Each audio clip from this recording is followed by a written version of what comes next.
ನನ್ನ ಪ್ರಿಯ ದೇಶವಾಸಿಗಳೇ, ನಮಸ್ಕಾರ.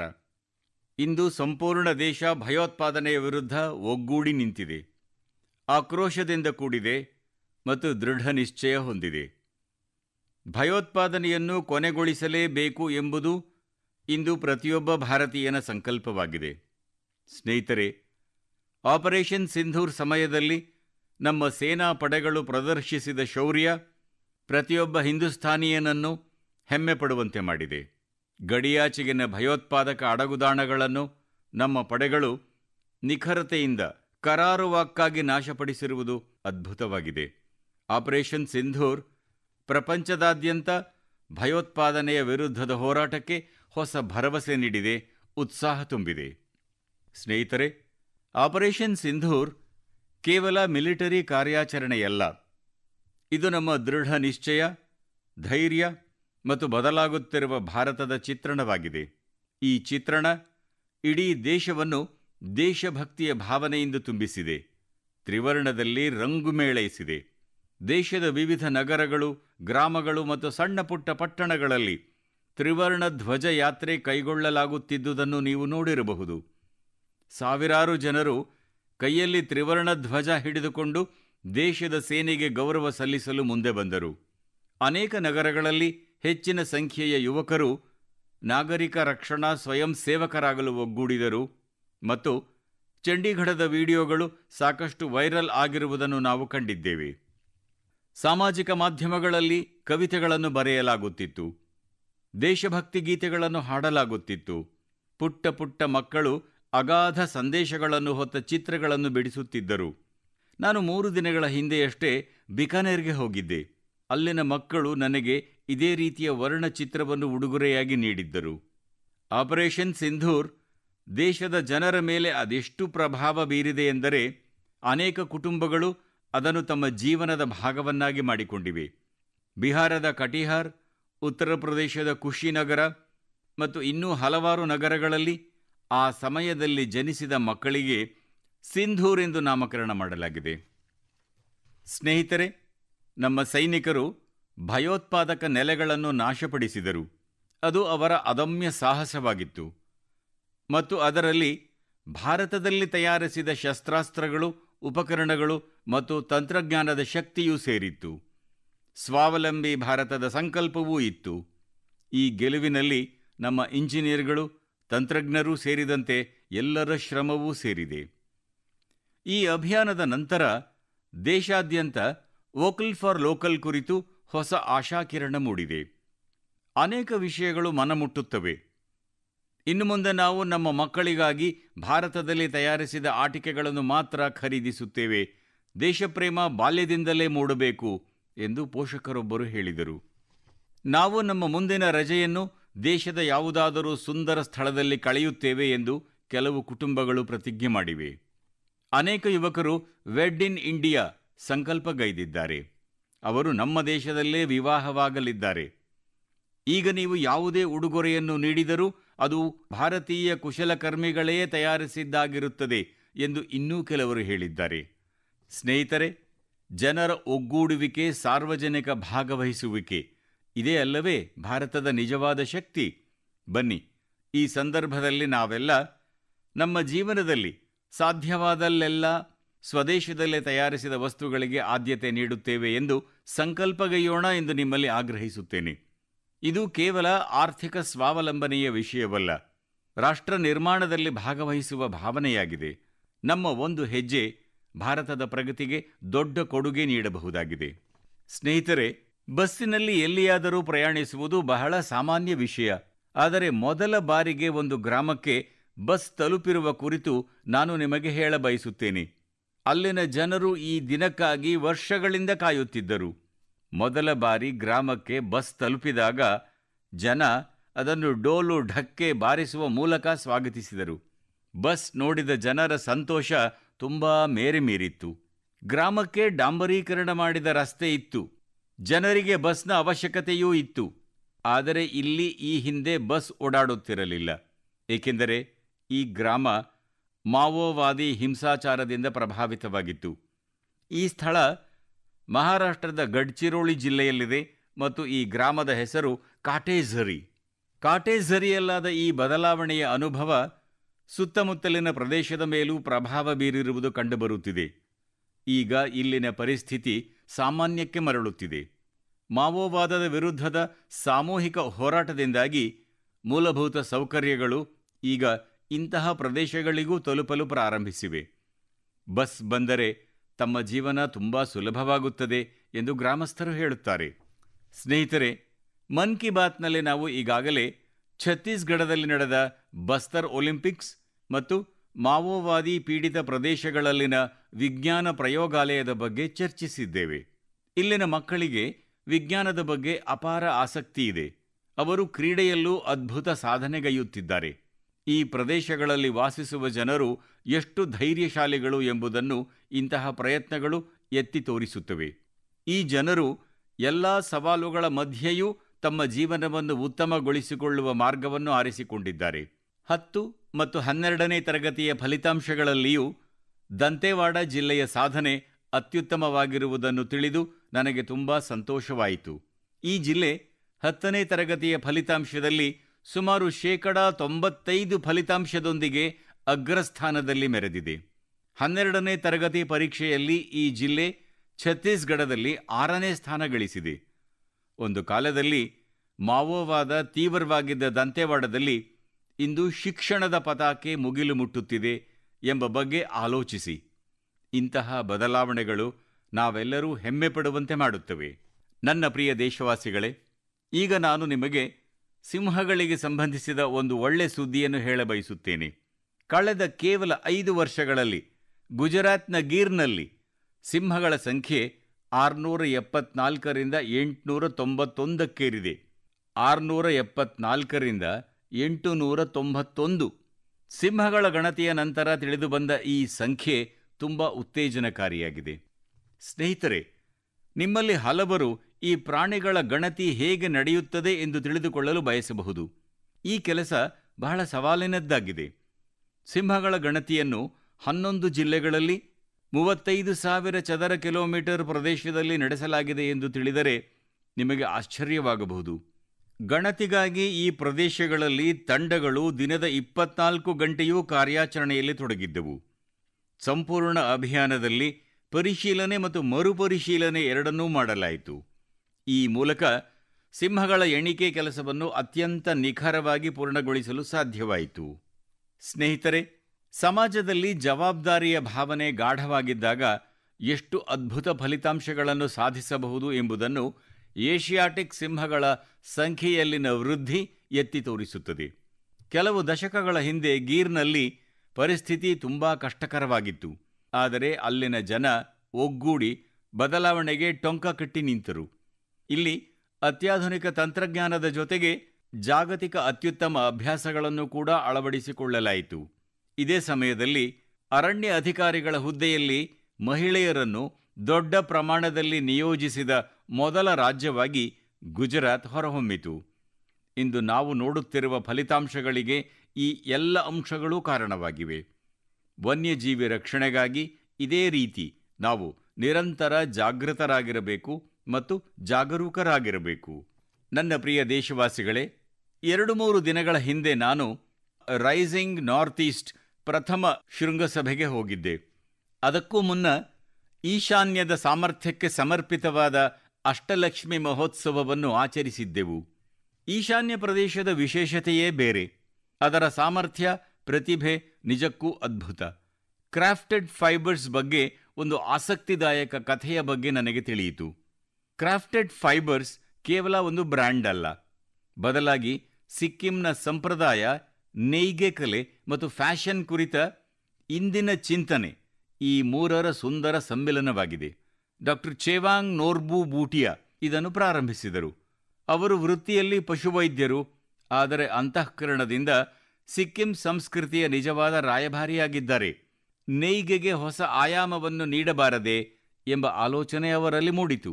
ಈ ಆಲೋಚನೆಯಿಂದ ಕ್ರಾಫ್ಟೆಡ್ ಫೈಬರ್ಸ್ ಹುಟ್ಟಿಕೊಂಡಿತು. ಅವರು ಸಾಂಪ್ರದಾಯಿಕ ನೇಯ್ಗೆಯನ್ನು ಆಧುನಿಕ ಫ್ಯಾಷನ್ನೊಂದಿಗೆ ಸಂಯೋಜಿಸಿ ಅದನ್ನು ಸಾಮಾಜಿಕ ಉದ್ಯಮವನ್ನಾಗಿ ಮಾರ್ಪಡಿಸಿದರು. ಈಗ ಇಲ್ಲಿ ಕೇವಲ ವಸ್ತ್ರಗಳ ನೇಯ್ಗೆ ಮಾತ್ರವಲ್ಲ, ಜೀವನವನ್ನು ಕೂಡ ರೂಪಿಸಲಾಗುತ್ತಿದೆ. ಅವರು ಸ್ಥಳೀಯ ಜನರಿಗೆ ಕೌಶಲ್ಯ ತರಬೇತಿ ನೀಡುತ್ತಾರೆ, ಅವರನ್ನು ಸ್ವಾವಲಂಬಿಗಳನ್ನಾಗಿ ಮಾಡುತ್ತಾರೆ. ಡಾಕ್ಟರ್ ಭೂಟಿಯಾ ಗ್ರಾಮದ ನೇಕಾರರು, ಪಶುಪಾಲಕರು ಮತ್ತು ಸ್ವಸಹಾಯ ಗುಂಪುಗಳನ್ನು ಒಗ್ಗೂಡಿಸಿ ಉದ್ಯೋಗದ ಹೊಸ ಮಾರ್ಗಗಳನ್ನು ಸೃಷ್ಟಿಸಿದ್ದಾರೆ. ಇಂದು ಸ್ಥಳೀಯ ಮಹಿಳೆಯರು ಮತ್ತು ಕುಶಲಕರ್ಮಿಗಳು ತಮ್ಮ ಕೌಶಲ್ಯದಿಂದ ಉತ್ತಮ ಆದಾಯ ಗಳಿಸುತ್ತಿದ್ದಾರೆ. ಕ್ರಾಫ್ಟೆಡ್ ಫೈಬರ್ಸ್ನ ಶಾಲುಗಳು, ಸ್ಟೋಲ್ಗಳು, ಕೈಗವಸುಗಳು, ಸಾಕ್ಸ್ಗಳು ಎಲ್ಲವೂ ಸ್ಥಳೀಯ ಕೈಮಗ್ಗಗಳಲ್ಲಿ ತಯಾರಿಸಲಾಗುತ್ತಿದ್ದು, ಇದರಲ್ಲಿ ಬಳಸಲಾಗುವ ಉಣ್ಣೆ ಸಿಕ್ಕಿಂನ ಮೊಲಗಳು ಮತ್ತು ಕುರಿಗಳಿಂದ ಪಡೆಯಲಾಗುತ್ತದೆ. ಬಣ್ಣಗಳು ಸಹ ಸಂಪೂರ್ಣವಾಗಿ ನೈಸರ್ಗಿಕವಾಗಿವೆ. ಯಾವುದೇ ರಾಸಾಯನಿಕಗಳಿಲ್ಲ, ಕೇವಲ ಪ್ರಾಕೃತಿಕ ಬಣ್ಣಗಳು. ಸಿಕ್ಕಿಂನ ಸಾಂಪ್ರದಾಯಿಕ ನೇಯ್ಗೆ ಮತ್ತು ಸಂಸ್ಕೃತಿಗೆ ಡಾಕ್ಟರ್ ಭೂಟಿಯಾ ಹೊಸ ಸ್ಥಾನಮಾನ ನೀಡಿದ್ದಾರೆ.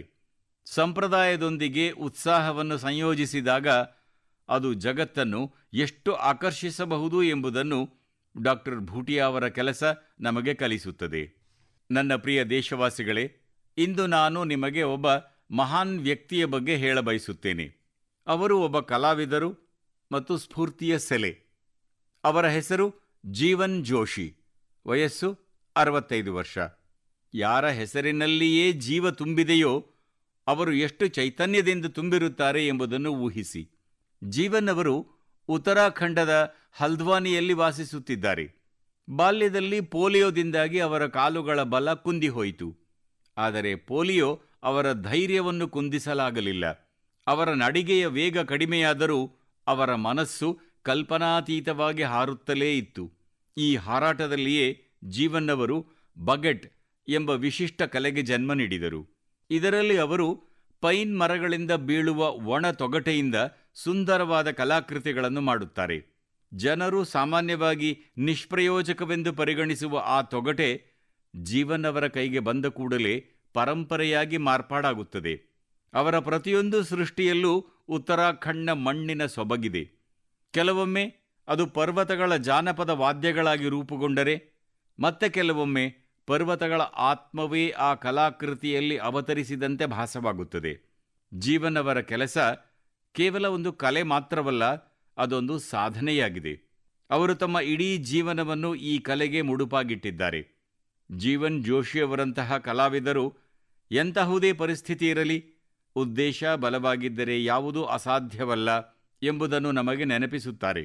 ಅವರ ಹೆಸರು ಜೀವನ್ ಮತ್ತು ಅವರು ಜೀವನ ನಡೆಸುವುದರ ಅರ್ಥವನ್ನು ನಿಜವಾಗಿಯೂ ತೋರಿಸಿಕೊಟ್ಟಿದ್ದಾರೆ. ನನ್ನ ಪ್ರಿಯ ದೇಶವಾಸಿಗಳೇ, ಇಂದು ಹೊಲಗದ್ದೆಗಳಲ್ಲಿ ಕೆಲಸ ಮಾಡುವುದರ ಜೊತೆಗೆ ಆಕಾಶದೆತ್ತರದಲ್ಲಿ ಕೆಲಸ ಮಾಡುವ ಅನೇಕ ಮಹಿಳೆಯರಿದ್ದಾರೆ. ಹೌದು, ನೀವು ಸರಿಯಾಗಿ ಕೇಳಿದ್ದೀರಿ.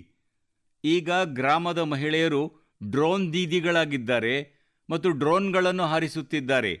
ಕೃಷಿಯಲ್ಲಿ ಹೊಸ ಕ್ರಾಂತಿ ತರುತ್ತಿದ್ದಾರೆ.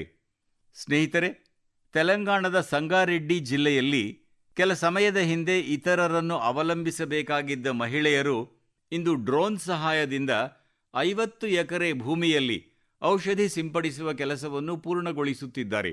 ಬೆಳಗ್ಗೆ 3 ಗಂಟೆ, ಸಂಜೆ 2 ಗಂಟೆ ಕೆಲಸ ಮಾಡಿದರೆ ಆಯಿತು. ಬಿಸಿಲಿಗೆ ಬೇಯಬೇಕಿಲ್ಲ, ವಿಷಕಾರಿ ರಾಸಾಯನಿಕಗಳ ಅಪಾಯವಿಲ್ಲ.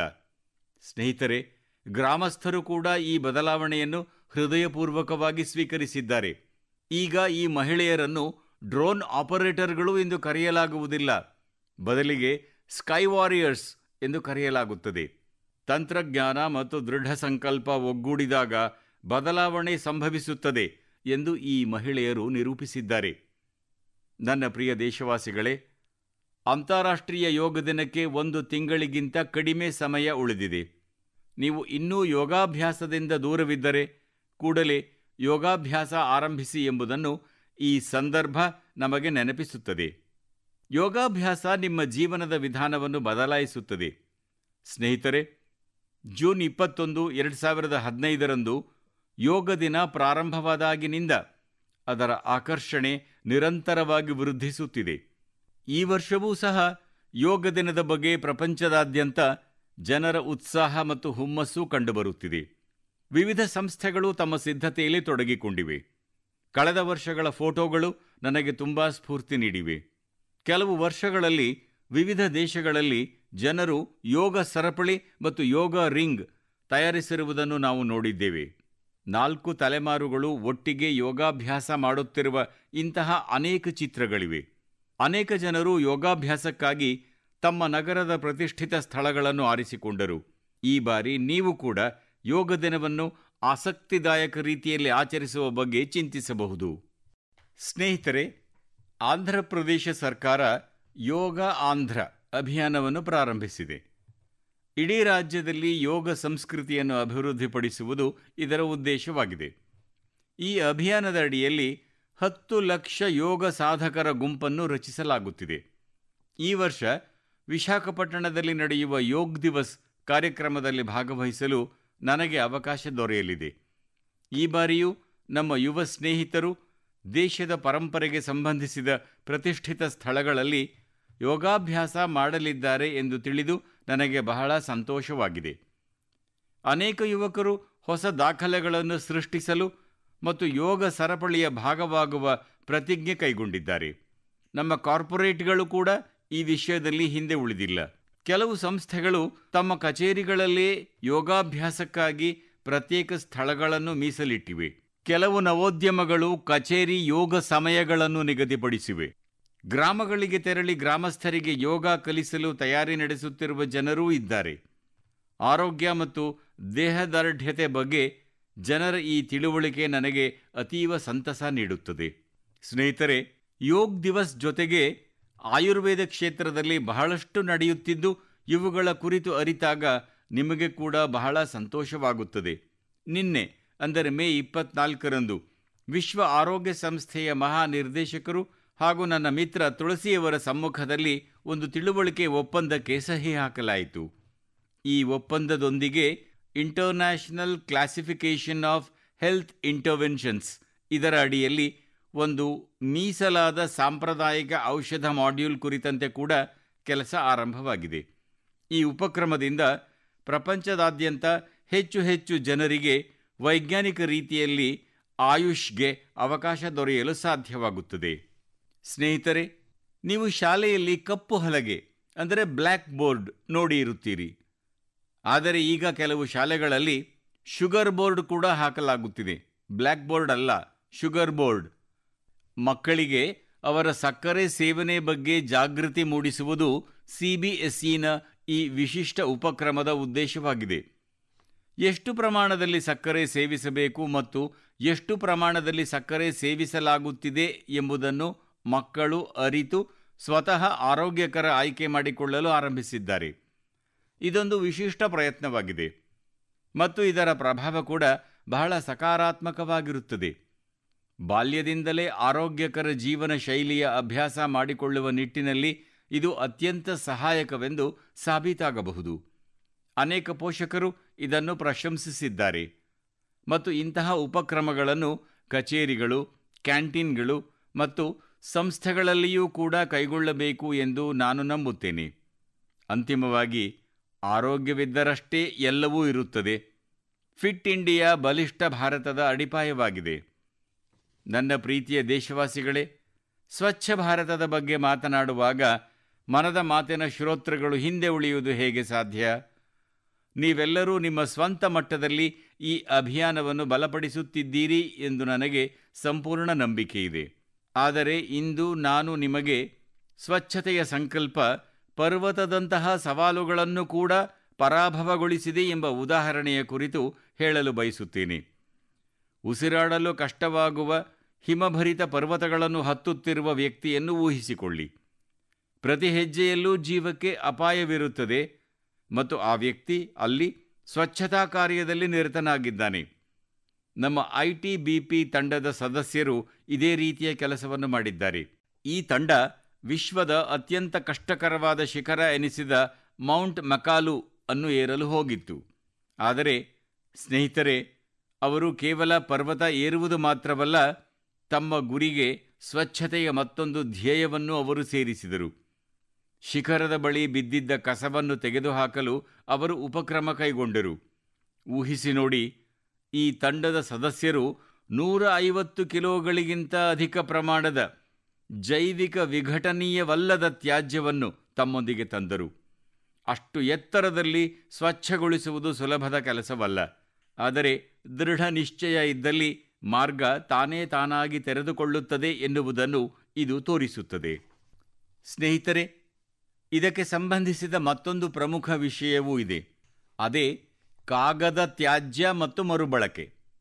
ಪ್ರತಿದಿನ ನಮ್ಮ ಮನೆಗಳು ಮತ್ತು ಕಚೇರಿಗಳಲ್ಲಿ ಬಹಳಷ್ಟು ಕಾಗದ ತ್ಯಾಜ್ಯ ಉತ್ಪತ್ತಿಯಾಗುತ್ತದೆ. ಬಹುಶಃ ಇದನ್ನು ನಾವು ಸರ್ವೇ ಸಾಮಾನ್ಯ ಎಂಬಂತೆ ಪರಿಗಣಿಸುತ್ತೇವೆ. ದೇಶದ ಲ್ಯಾಂಡ್ ಫಿಲ್ ತ್ಯಾಜ್ಯದ ಸುಮಾರು 1/4 ಭಾಗ ಕಾಗದಕ್ಕೆ ಸಂಬಂಧಿಸಿದ್ದಾಗಿದೆ ಎಂದು ತಿಳಿದರೆ ನಿಮಗೆ ಆಶ್ಚರ್ಯವಾಗುತ್ತದೆ. ಇಂದು ಪ್ರತಿಯೊಬ್ಬ ವ್ಯಕ್ತಿ ಈ ನಿಟ್ಟಿನಲ್ಲಿ ಯೋಚಿಸಬೇಕಾದ ಅಗತ್ಯವಿದೆ. ಭಾರತದಲ್ಲಿ ಅನೇಕ ನವೋದ್ಯಮಗಳು ಈ ವಲಯದಲ್ಲಿ ಉತ್ತಮ ಕೆಲಸ ಮಾಡುತ್ತಿವೆ ಎಂದು ತಿಳಿದು ನನಗೆ ಸಂತೋಷವಾಗಿದೆ. ವಿಶಾಖಪಟ್ಟಣಂ, ಗುರುಗ್ರಾಮದಂತಹ ಅನೇಕ ನಗರಗಳಲ್ಲಿನ ಅನೇಕ ನವೋದ್ಯಮಗಳು ಕಾಗದ ಮರುಬಳಕೆಯ ನವೀನ ವಿಧಾನಗಳನ್ನು ಅಳವಡಿಸಿಕೊಳ್ಳುತ್ತಿವೆ. ಕೆಲವು ಮರುಬಳಕೆಯ ಕಾಗದದಿಂದ ಪ್ಯಾಕೇಜಿಂಗ್ ಬೋರ್ಡ್ಗಳನ್ನು ತಯಾರಿಸುತ್ತಿವೆ. ಕೆಲವು ಡಿಜಿಟಲ್ ವಿಧಾನಗಳ ಮೂಲಕ ವೃತ್ತಪತ್ರಿಕೆ ಮರುಬಳಕೆಯನ್ನು ಸುಲಭಗೊಳಿಸುತ್ತಿವೆ. ಜಾಲ್ನಾದಂತಹ ನಗರಗಳಲ್ಲಿ ಕೆಲವು ನವೋದ್ಯಮಗಳು 100ಕ್ಕೆ 100 ಮರುಬಳಕೆಯ ವಸ್ತುಗಳಿಂದ ಪ್ಯಾಕೇಜಿಂಗ್ ರೋಲ್ಗಳು ಮತ್ತು ಪೇಪರ್ ಕೋರ್ಗಳನ್ನು ತಯಾರಿಸುತ್ತಿವೆ. 1 ಟನ್ ಕಾಗದವನ್ನು ಮರುಬಳಕೆ ಮಾಡುವುದರಿಂದ 17 ಮರಗಳನ್ನು ಕಡಿಯುವುದನ್ನು ತಡೆಯಬಹುದು ಮತ್ತು ಸಾವಿರಾರು ಲೀಟರ್ ನೀರು ಉಳಿಸಬಹುದು ಎಂದು ತಿಳಿದರೆ ನಿಮಗೆ ಸ್ಫೂರ್ತಿ ದೊರೆಯುತ್ತದೆ. ಈಗ ಯೋಚಿಸಿ, ಪರ್ವತಾರೋಹಿಗಳು ಅಂತಹ ಕಠಿಣ ಪರಿಸ್ಥಿತಿಗಳಲ್ಲಿ ಕಸವನ್ನು ಮರಳಿ ತರಬಹುದಾದರೆ ನಾವು ಕೂಡ ನಮ್ಮ ಮನೆಗಳಲ್ಲಿ ಅಥವಾ ಕಚೇರಿಗಳಲ್ಲಿ ಕಾಗದವನ್ನು ಬೇರ್ಪಡಿಸುವ ಮೂಲಕ ಮರುಬಳಕೆಗೆ ಕೊಡುಗೆ ನೀಡಬಹುದಲ್ಲವೇ? ದೇಶದ ಪ್ರತಿಯೊಬ್ಬ ನಾಗರಿಕನೂ ದೇಶಕ್ಕೆ ನಾನು ಏನು ಉತ್ತಮವಾಗಿ ಮಾಡಬಹುದು ಎಂದು ಯೋಚಿಸಿದಾಗ ಮಾತ್ರ ನಾವು ಒಟ್ಟಾಗಿ ದೊಡ್ಡ ಬದಲಾವಣೆ ತರಬಹುದು. ಸ್ನೇಹಿತರೆ, ಇತ್ತೀಚೆಗೆ ಖೇಲೋ ಇಂಡಿಯಾ ಕ್ರೀಡಾಕೂಟ ದೊಡ್ಡ ಯಶಸ್ಸನ್ನು ಕಂಡಿದೆ. ಬಿಹಾರದ 5 ನಗರಗಳು ಖೇಲೋ ಇಂಡಿಯಾ ಕ್ರೀಡಾಕೂಟವನ್ನು ಆಯೋಜಿಸಿದ್ದವು. ಅಲ್ಲಿ ವಿವಿಧ ವಿಭಾಗಗಳಲ್ಲಿ ಪಂದ್ಯಗಳು ನಡೆದವು. ಭಾರತದಾದ್ಯಂತ 5,000ಕ್ಕೂ ಹೆಚ್ಚು ಕ್ರೀಡಾಪಟುಗಳು ಅಲ್ಲಿಗೆ ತಲುಪಿದ್ದರು. ಈ ಕ್ರೀಡಾಪಟುಗಳು ಬಿಹಾರದ ಜನರ ಕ್ರೀಡಾ ಮನೋಭಾವ ಮತ್ತು ಬಿಹಾರದ ಜನರು ತಮ್ಮ ಬಗ್ಗೆ ತೋರಿಸಿದ ಆತ್ಮೀಯತೆಯನ್ನು ಶ್ಲಾಘಿಸಿದ್ದಾರೆ. ಸ್ನೇಹಿತರೆ, ಬಿಹಾರದ ಭೂಮಿ ತುಂಬಾ ವಿಶೇಷವಾಗಿದೆ. ಈ ಕಾರ್ಯಕ್ರಮದಲ್ಲಿ ಇಲ್ಲಿ ಅನೇಕ ವಿಶಿಷ್ಟ ಘಟನೆಗಳು ನಡೆದವು. ಇದು ಖೇಲೋ ಇಂಡಿಯಾ ಯೂತ್ ಗೇಮ್ಸ್ನ ಮೊದಲ ಕಾರ್ಯಕ್ರಮವಾಗಿದ್ದು, ಇದು ಒಲಿಂಪಿಕ್ ಚಾನೆಲ್ ಮೂಲಕ ಇಡೀ ಜಗತ್ತನ್ನು ತಲುಪಿತು. ಪ್ರಪಂಚದಾದ್ಯಂತದ ಜನರು ನಮ್ಮ ಯುವ ಆಟಗಾರರ ಪ್ರತಿಭೆಯನ್ನು ನೋಡಿ ಮೆಚ್ಚಿದರು. ಎಲ್ಲ ಪದಕ ವಿಜೇತರನ್ನು, ವಿಶೇಷವಾಗಿ ಅಗ್ರ 3 ವಿಜೇತ ರಾಜ್ಯಗಳನ್ನು ಮಹಾರಾಷ್ಟ್ರ, ಹರಿಯಾಣ ಮತ್ತು ರಾಜಸ್ಥಾನವನ್ನು ನಾನು ಅಭಿನಂದಿಸುತ್ತೇನೆ. ಸ್ನೇಹಿತರೆ, ಈ ಬಾರಿ ಖೇಲೋ ಇಂಡಿಯಾದಲ್ಲಿ ಒಟ್ಟು 26 ದಾಖಲೆಗಳು ನಿರ್ಮಾಣವಾಗಿವೆ. ಭಾರ ಎತ್ತುವ ಸ್ಪರ್ಧೆಗಳಲ್ಲಿ ಮಹಾರಾಷ್ಟ್ರದ ಅಸ್ಮಿತಾ ಢೋನೆ, ಒಡಿಶಾದ ಹರ್ಷವರ್ಧನ್ ಸಾಹು ಮತ್ತು ಉತ್ತರ ಪ್ರದೇಶದ ತುಷಾರ್ ಚೌಧರಿ ಅವರ ಅತ್ಯುತ್ತಮ ಪ್ರದರ್ಶನ ಎಲ್ಲರ ಹೃದಯ ಗೆದ್ದಿತು. ಮಹಾರಾಷ್ಟ್ರದ ಸಾಯಿರಾಜ್ ಪರದೇಸಿ 3 ದಾಖಲೆಗಳನ್ನು ಬರೆದರು. ಅಥ್ಲೆಟಿಕ್ಸ್ನಲ್ಲಿ ಉತ್ತರ ಪ್ರದೇಶದ ಖಾದಿರ್ ಖಾನ್ ಮತ್ತು ಶೇಖ್ ಜೀಸನ್ ಮತ್ತು ರಾಜಸ್ಥಾನದ ಹನ್ಸ್ರಾಜ್ ಅತ್ಯುತ್ತಮ ಪ್ರದರ್ಶನ ನೀಡಿದರು. ಈ ಬಾರಿ ಬಿಹಾರ ಕೂಡ 36 ಪದಕಗಳನ್ನು ಗೆದ್ದಿದೆ. ಸ್ನೇಹಿತರೆ, ಆಡುವವನು ಅರಳುತ್ತಾನೆ. ಪಂದ್ಯಾವಳಿಯು ಯುವ ಕ್ರೀಡಾ ಪ್ರತಿಭೆಗಳಿಗೆ ಬಹಳಷ್ಟು ಅರ್ಥವನ್ನು ನೀಡುತ್ತದೆ.